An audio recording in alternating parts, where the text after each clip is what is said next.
বহুত পাহাড় পরিমাণ সওয়াব। আল্লাহ যেন আমরা যারা কষ্ট করে এসেছি আমাদের আমলনামায় কাল কিয়ামতের ময়দানে যেন যে দুই কেরাত করলে দুই কেরাত, একটা অংশগ্রহণ করলে এক বহুত পাহাড় পরিমাণ সওয়াব যেন দান করেন। কারণ সেদিন সওয়াবের জন্যই, নেকির জন্যই মানুষ হাহাকার করবে। এই জানাজার নেকিগুলো যেন সেদিন আমাদের পাল্লায় এসে ডান পাশ ভারী করে দিয়ে আল্লাহ যেন আমাদেরকে মাফ করে জান্নাতবাসী করেন। আসসালামু আলাইকুম ওয়া রাহমাতুল্লাহি ওয়া বারাকাতুহু।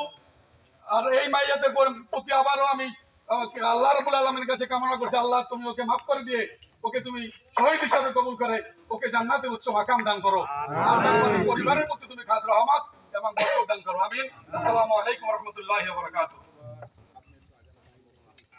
সম্মানিত উপস্থিতি, আমাদের অনেকে কষ্ট হচ্ছে, তারপরেও যেহেতু আমাদের নির্ধারিত একটা সময় বলা হয়েছে 9টায় জানাজা হবে, সেই হিসাবে আমরা আগেও করতে পারতেছি না। তো আলহামদুলিল্লাহ অল্প সময় বাকি আছে, আমাদের জানাজা নির্ধারিত টাইমিং হবে। এরপর ইনশাআল্লাহ আমাদের মুয়াজ্জিন হুজুর একটা কথা বলবেন, পরে আমরা জানাজার দিক চলে যাবো ইনশাআল্লাহ।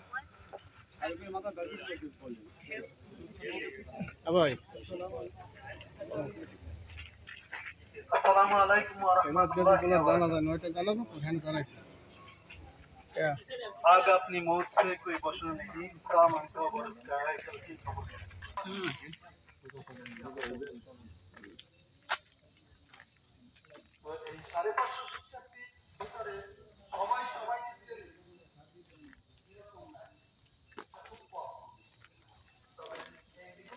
পিছনে যান, এটা তো ক্লিয়ার করেন।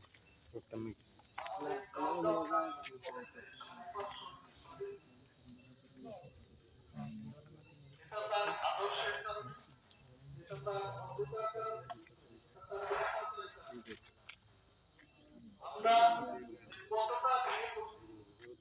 আমি 2018 সালে জমজম নার্সিং কলেজে চাকরি নিয়েছি।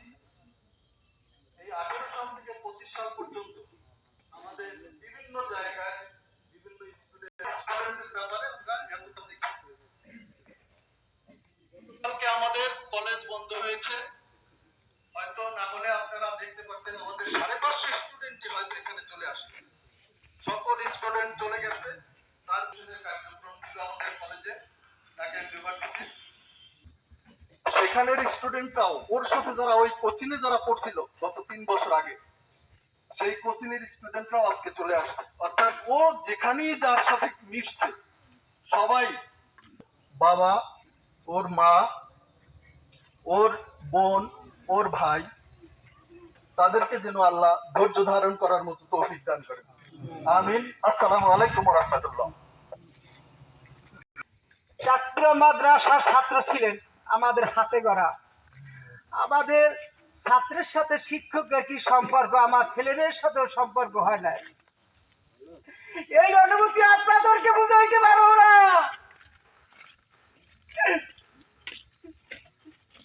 এই অনুভূতি আপনাদেরকে বুঝাইতে পারবো না। আল্লাহ, তোমার দরবারে আমরা এই রিয়াদকে সমর্থ করে দিতাম। আমরা বাড়ি যাই না, ছেলে সন্তানকে এত ভালোবাসি না, ছাত্রকে সম্পদ করছি, ভালোবাসি। আজকে আমাদের সামনে তুমি নিয়ে গেল, তোমার হুকুম বিরোধিতা করি না, এটা একটা হাদিয়া। আল্লাহ,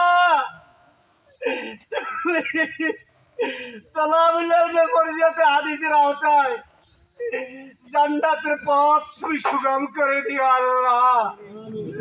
ওর জমিনে যাতে করে বলতে উঠে করে থাকে আল্লাহ, ওই হাদিসের ভিত্তিতে মাফ করে দিও।